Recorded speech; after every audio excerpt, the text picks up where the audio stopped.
I want to get to an awesome call here. It looks like, I think, because this is really relevant to you, Jimmy. This is Hunter in Mississippi. Hunter, are you on the air? Yes, I am. Well, you are on the air, of course. I wanted to see if you could hear us. I have a note here saying that you're an ex-Christian pansexual, and you're kind of worried about the repercussions of your family if they hear about that. Yes. Okay. That's correct. Can you tell us a little more about that? So, let's see. Around like the age of probably 8 or 7, I stopped really believing in any of that, and I didn't tell my family this for quite a while. And about the age of 12, it just kind of slipped out. Now, my mother, my brother, they know, but you know, the rest of my family, if they found out, I don't know how they'd react. Especially my great-grandmother, me and her are very close. She practically raised me, and she's strictly Christian. She has strong opinions about anything that, you know, isn't related to Christ. And I know this. You know, I know this grandmother. I dare say I've had 2 of them. And you know, she's like going into her 90s, and she's traveling like hours to come see us like twice a week. And you know, if she ever found out, she'd probably like have a heart attack. And my father, on the other hand, I don't live with him, thankfully, but if I did, like, he's strict about everything. He sees that if I am his child, I'm his property. Therefore, what he says is what I should believe. And I won't say it on the air, but he says a lot of very just horrible remarks about, you know, the LGBTQ, and I'll be in the truck with him, and he just says a lot of just terrible things, and I say nothing. I just sit there, but on the inside, I'm like wanting to just jump out the truck, just run off. Real quick, did you say your dad does or doesn't know that you are pansexual? He doesn't know. He doesn't know, thankfully. If I did, I'd probably be dead. He'd probably flip out. Are you still somewhat dependent on his existence, I suppose, his care, his money, not at all. Not at all. So I'm going to say something that a lot of people find pretty controversial. And I'm not saying it is necessarily the situation with you, but there did come a time for me where I had to evaluate relationships within my family and decide whether or not these are relationships I should keep. Because a lot of people think if you are blood related to somebody, you have to, that it's an obligation, and that's not true. And so I'm not saying turn your back on your dad and never talk to him again, that kind of thing. I 100% understand the kind of dad you're talking about. I would say that if we have similar dads, though my dad and I get along much better now, but as a teenager, it wasn't just a matter of you should believe what I believe, but you would be treated poorly for having the audacity to ever question a thing, to ask a follow-up question, or to ever suggest that he might not know something. That was an experience I had with my own. And so the honest answer, as far as your dad goes, I understand that it can be painful and stuff. At some point, you probably will have to, if only so you can live and be yourself, you will have to evaluate whether or not you want to have that relationship. Not necessarily as in you're going to have to say, okay, I'm deciding to cut it off now, but to say, okay, we're going to have this conversation. If he can't accept me for me and love me for me, I have to accept and understand that at the end of the day, we might not have a relationship any longer. Exactly. But a lot of people have to leave. Thinking. Yeah. What's that?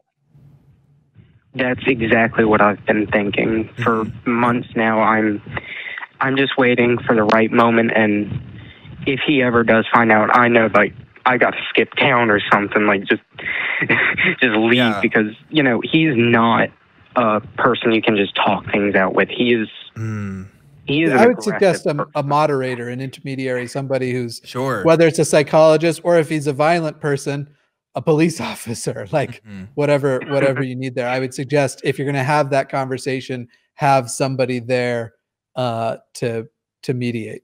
Yeah, for sure. Definitely look, like, if there are any local organizations for mediators or even counselors or even other people that you feel confident in talking about this with in the secular communities or LGBT communities, you know, and have them meet somebody else who they can kind of have a real life conversation with, because a lot of these times people have, you know, these projections of what they think people are in real life, and they've never actually sat down and had these conversations person to person, and you find that sometimes they respond really differently. I will add to this, Hunter, although I am not particularly a member of the LGBT community, I have come out to my parents as an atheist, and I understand that there are some parallels in those kinds of experiences. And I will say that, you know, my relationship with my parents definitely changed after I had that coming out experience, and I think that's common with most people. In some ways for the better, in some ways not so great. I wish I kind of did it sooner, to be honest with you, because of the amount of I just felt kind of free a little bit afterwards, even after those permanent changes. And something I've come to realize too is that sometimes other people in your life just kind of have to get over it. And I know that's kind of hard because, you know, I'm sure he's your dad and you love him, and just like other people in your family, but this is who you are, and they need to accept you for who you are now, because it's not like you can just turn back the clock and go back. You know, like, this is where you're headed. This is where your life is going. And I think on some level, it's better for them to get over that now so they can work out what that relationship is going to be like with you than to just keep hiding it away and keep feeling that mental anguish that I know that you must be experiencing right now. Yeah, but do keep in mind your safety. Yes. First and foremost. If you genuinely are worried about a violent reaction, you need to have that ready and accounted for. Absolutely. I wouldn't suggest this if you hadn't had said that you are not, you know, you're not financially dependent on them and you have your own living situation and stuff. Obviously, your safety must come first. And Jimmy is right. We absolutely have to stress that. But if you're in a place where you can do it, I say the sooner the better, man. Got to rip that Band-Aid off, honestly. Yes. And, you know, he's like the main concern of coming out, you know, in those two ways. But if you genuinely think you have to skip town, I would suggest skip town first, not second. Don't skip town in reaction. Seriously, if it's to that level, being in a new town where you get to be yourself, and I'm not trying to stereotype anything, but I've lived down in Louisiana, and man, am I glad I lived in Colorado when I came out as queer. And I would suggest the same thing for you as far as go to Colorado or, you know. I am ready to move. Yeah. The South is horrible. Yeah, and Mississippi extremely socially conservative, and not a place that I'm sure there are pockets and there are places where people find acceptance. I'm sure there are groups and stuff, but it is not a place I would feel like I could publicly be me. Say again? I have found some friends, but not many on like the same as me. Like I found like none that are publicly out, right? You know, more comfortable telling closer friends. Now, I want to tell you this. It's pretty funny.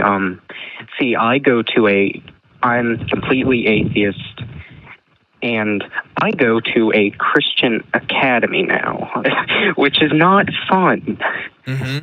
Not at all. I've been in your shoes here too. It's a 2-year program, so it's not.